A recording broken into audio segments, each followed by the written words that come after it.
अध्याय 2 संपर्ण का जादू। तानसेन मुगलकालीन भारत के सबसे श्रेष्ठ संगीतकार थे। वे अकबर के दरबार के नवरत्नों में न सिर्फ शामिल थे बल्कि अकबर उनके संगीत के दीवाने भी थे। एक दिन संध्या समय ऐसे ही अकबर व तानसेन बैठे हुए थे कि अकबर ने तानसेन की तारीफ करते हुए कहा, तानसेन, मैं नहीं मानता कि तुम सा संगीतकार कोई कभी पैदा हुआ होगा या भविष्य में कोई पैदा होगा।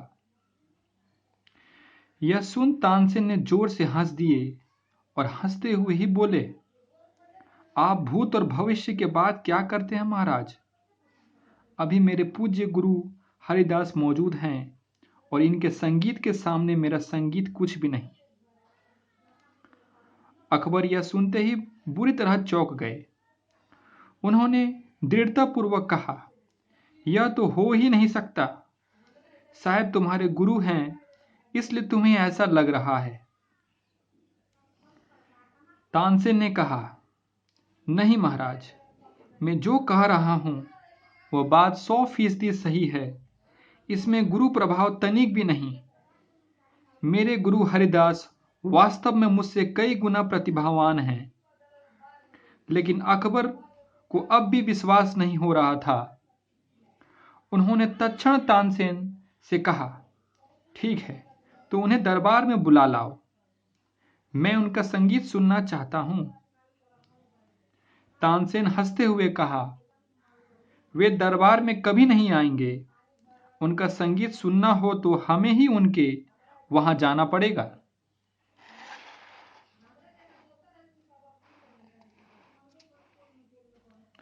अब अकबर तो कला प्रेमी थे। वे तुरंत तानसेन के साथ हरिदास के घर जाने को निकल पड़े। जैसे ही घर के निकट पहुंचे, तानसेन ने कहा, हम यहां बगाड़ में छिप जाते हैं, देखते हैं कि कब राग छेड़ते हैं।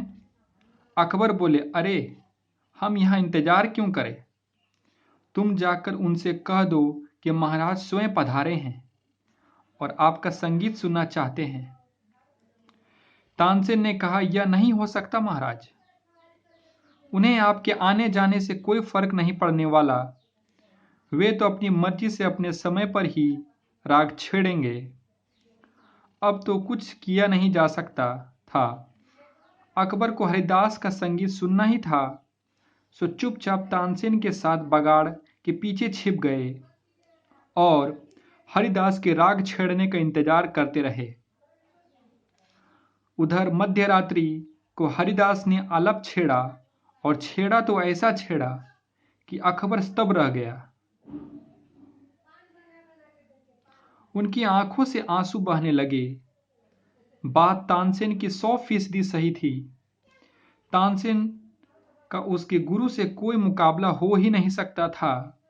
खैर, हरिदास का पूरा गान सुन अकबर व तानसेन राजमहल के लिए निकल पड़े। रास्ते में अकबर ने तानसेन से पूछा कि तुम ऐसा क्यों नहीं गा सकते? प्रयास करो, दुनिया में क्या संभव है? तानसेन ने कहा, यह कभी नहीं हो सकता।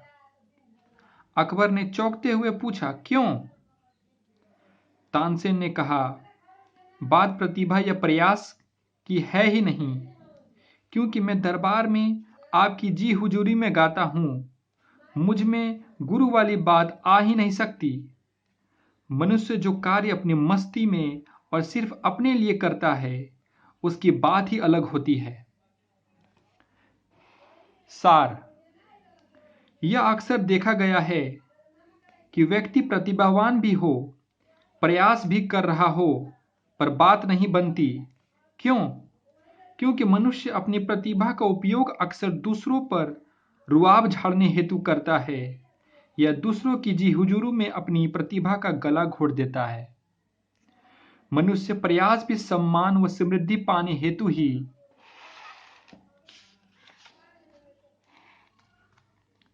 करता है, लेकिन वह भूल जाता है कि इन सब चक्रों में उसकी वास्तविक प्रतिभा ढक जाती है।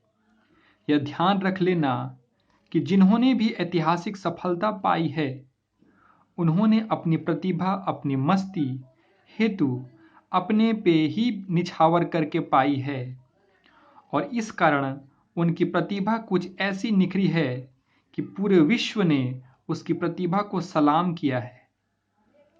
सो आप में प्रतिभा है तो डूब जाओ, उसका आनंद लो, उसमें झूमो, सम्मान व समृद्धि का ख्याल छोड़ो।